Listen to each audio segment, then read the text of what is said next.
Hi, so here we are again, this time in Athens, just up the road from Atlanta, at ATHICA, the Athens Institute for Contemporary Art, with Lizzie Zucker Saltz. Lizzie, what is your role at ATHICA, and tell me a little about the gallery. Sure. Founder, director, and occasionally curator. Other people curate as well, and I'm sort of senior curator on all exhibits.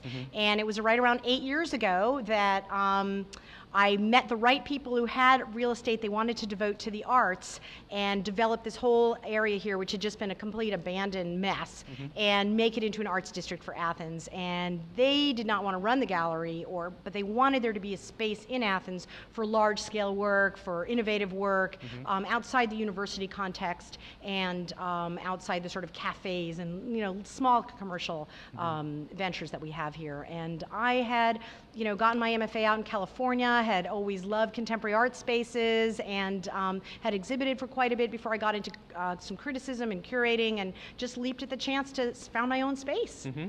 And how have you found Athens to be receptive to like a dedicated sort of visual art space? Yeah, we consider ourselves an institute for contemporary art, so we also do performance, literature, film, lectures, all sorts of events affiliated with cultural. So it's not just visual art, though that is the predominant emphasis in terms of the exhibits that go on.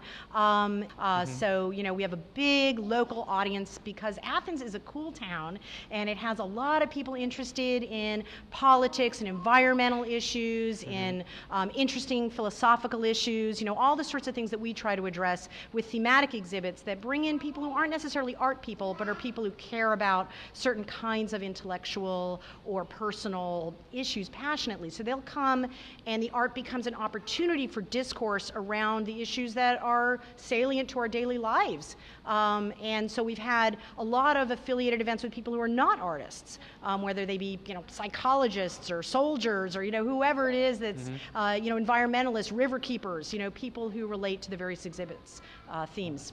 It's great to hear that an art space can kind of touch the other conversations around it, and so that's really. I think that's the function of contemporary art, is to enliven people and wake them up in various ways, whether that's abstract art that's doing it in a purely existential fashion, or art that has more substantive content, be that political or personal. And if you're not waking people up, what are you doing? Right. You could be selling nice decorations for homes, and that's a very valuable thing too, and that fits in a commercial context. But ATHICA's mission from the beginning really was to emulate a lot of the spaces I loved in San Francisco when I went to school there, in New York when I lived there, in Chicago, and places where there was a space for these works that address issues that are not commercial.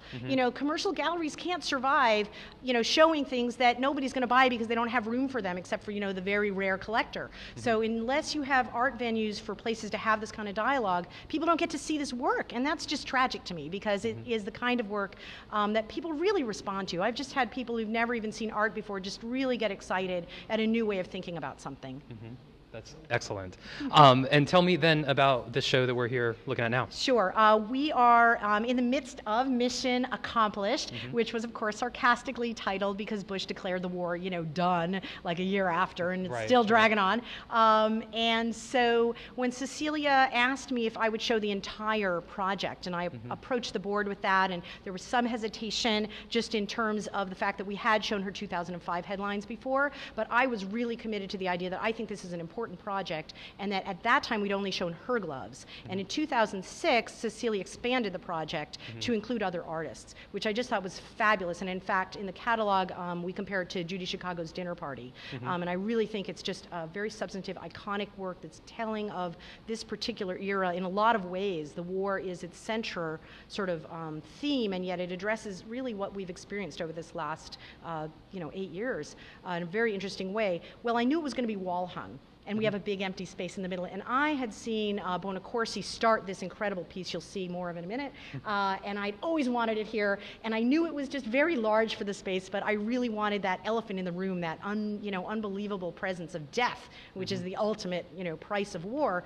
So we measured it with tape carefully and measured the ceiling, and we're like, yes, it will fit, and they are amazing. Him and his spouse, who's also a sculptor, Leanne Mitchell, got like a forklift, and it just fit through our big roll-up door, which is is made for sculpture. I mean, I'm very grateful to the people who developed the space. They really Sure, made it yeah. for big art.